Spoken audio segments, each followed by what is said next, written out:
जय हिंद देशवासियों। देशवासियों, हमारे पिछले चर्चा के विषय थे सामाजिक बुराई, शक्ति और शांति। आज का चर्चा का विषय है अलगाववाद।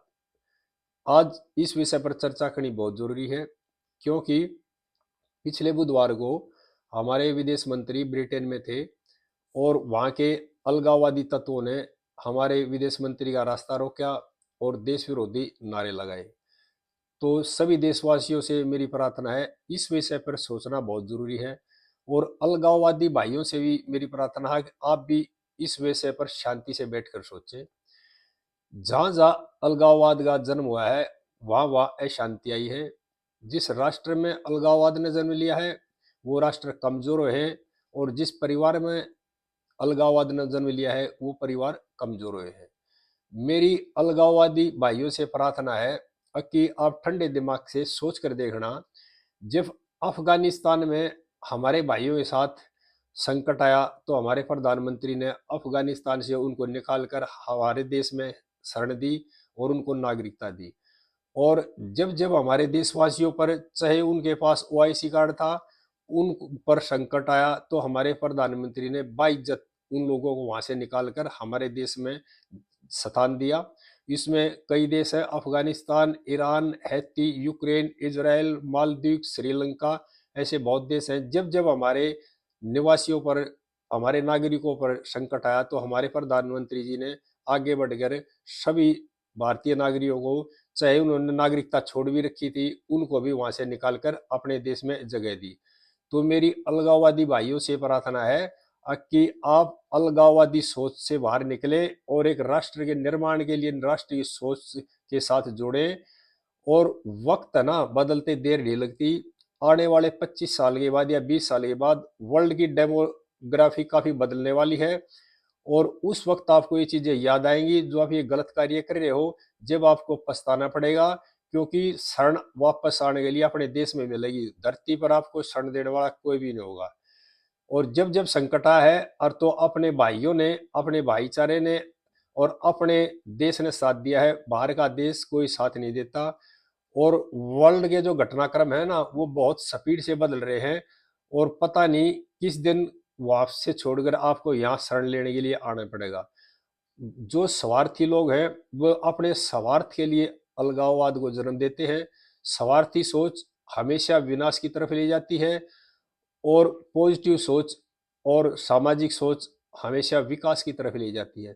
तो हर इंसान को विकास के बारे में सोचना चाहिए, पतन के बारे में नहीं सोचना चाहिए। और अपनी सोच को हमेशा पॉजिटिव और विकास की सोच की तरफ ले जाना चाहिए। और कभी भी अलगाववाद के बारे में नहीं सोचना चाहिए। अलगाववाद से हासिल होने वाला कुछ नहीं है। और आपको एक बात और बता देता हूँ, जो यूरोप में या अन्य देशों में बैठे लोग हैं ना, वहाँ के जो मूल नागरिक थे ना, उनको भी संकट आने वाला है। अगले भाई 20-25 साल में उन लोगों को भी इस तरह का संकट आने वाला है। अब उनका वहां पर अपना जीना मुश्किल हो जाएगा। तो इसलिए मेरा जो भी भारतीय नागरिक है, विदेशों में रह रहे हैं और जो वहां बैठकर पैसे कमा करके और अपनी स्वार्थी सोच के साथ और पैसा कमाना चाह रहे हैं, और जो राष्ट्र विरोधी काम कर रहे हैं और अलगाववादी सोच रख रहे हैं, उनसे प्रार्थना है कि वो अपनी सोच को त्याग करके और एक पॉजिटिव सोच के साथ काम आए और राष्ट्र को आगे बढ़ाने में योगदान दे। और अगर आपने मजबूत होना है, अगर हमारा राष्ट्र मजबूत होगा तो आप वहां भी मजबूत रहेंगे। अगर यहाँ राष्ट्र कमजोर होगा, हमारा भारत राष्ट्र कमजोर हो जाएगा, तो वहां भी आपकी स्थिति कमजोर हो जाएगी, और वहां के लोग आपको अच्छी दृष्टि से नहीं देखेंगे। इसलिए मेरी आप लोगों से गुजारिश है कि आप वहाँ इस तरह की सोच या इस तरह का माहौल ना बनाएं, जिससे कि आपका जीवन भी वहाँ संकट में हो जाए और आपको एक दिन पछताने सिवाय वहाँ पर कुछ नहीं मिलेगा। अगर आप अपने राष्ट्र के साथ खड़े रहिए, कहीं भी हो, जमीन के किसी भी कोने पर अगर आप रहते हैं और आप अपने राष्ट्र के साथ खड़े हैं, तो आपकी इज्जत होती है। ये गुण इजराइल वालों से सीख लो। इजराइल के नागरिक है, वो किसी भी देश में रहते हैं, तो लेकिन वो हमेशा अपने राष्ट्र के साथ खड़े रहते हैं, अपने राष्ट्र के विरोधी कोई काम नहीं करते। इसीलिए इजराइल के लोगों की दुनिया में इज्जत है। और जो लोग अपने राष्ट्र के साथ खड़े नहीं होते और अपने राष्ट्र को अलगाववादी की तरफ धकेलते हैं, उन लोगों को बेइज्जती और पछतावे के सिवाय कुछ नहीं मिलता। तो इसलिए मेरी सभी अलगाववादी भाइयों से प्रार्थना है, आपने जो बुधवार को जयशंकर जी के साथ किया वो बहुत ही गलत था। और मैंने बहुत से बच्चों के फोटो देखे जिनकी उम्र इसी है 20-20, 22-22 साल।